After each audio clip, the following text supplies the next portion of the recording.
প্রিয় বন্ধুরা, চাঁদপুর ওয়াজ হচ্ছে।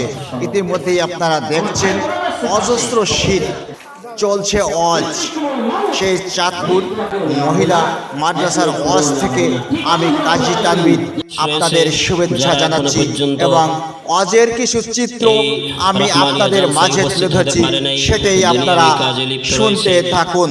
আল্লাহ রাব্বুল আলামিন তাদের মধ্য থেকে আমাদেরকে ভালোবেসে দয়া করে বেছে বেছে এই মজলিসে হাজির হওয়ার তৌফিক দান করেছেন, এজন্য আরেকবার শুকরিয়া আদায় করি আলহামদুলিল্লাহ। মানুষ মানেই মরণশীল, প্রত্যেকটা মানুষের একদিন মরতে হবে। তাই সেই মরণ নিয়েই একটি ওয়াজ এখানে করছেন, সেটাই আপনাদের মাঝে তুলে ধরছি আমি আপনার নবী, বিশ্বের শ্রেষ্ঠতম আদর্শ মহান পুরুষ, বিশ্বের শ্রেষ্ঠতম আদর্শ রাজনীতিবিদ, বিশ্বের শ্রেষ্ঠতম আদর্শ অর্থনীতিবিদ, বিশ্বের শ্রেষ্ঠতম আদর্শ মানুষ আমার আপনার নবী বিশ্বনবী মুহাম্মদুর রাসূলুল্লাহ সাল্লাল্লাহু আলাইহি ওয়াসাল্লামের প্রতি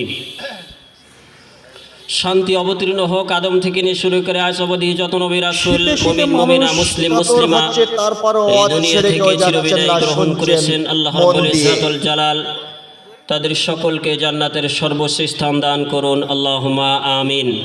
সম্মানিত হাজিরিন, আজকে আপনাদের সামনে সময়ের সাথে তাল মিলিয়ে আলোচনার প্রথম বিষয়বস্তু হবে, সেটাই আপনাদের মাঝে তুলে ধরছি আমি কাজী তানভীর। বিসমিল্লাহির রহমানির রহিম। আল্লাহ তাআলা ইরশাদ করেন, প্রত্যেক প্রাণীকে মৃত্যুর স্বাদ গ্রহণ করতে হবে। চমৎকার ওয়াজ চলছে চাঁদপুর মাঠে। মানব আর দানব নয়, যাদের ভিতরে আল্লাহ তাআলা রূহ দিয়েছেন, মানুষ, জিন, কীট পতঙ্গ, পশু পাখি, প্রাণী, উদ্ভিদ জগৎ, যাদের মধ্যে রূহ রয়েছে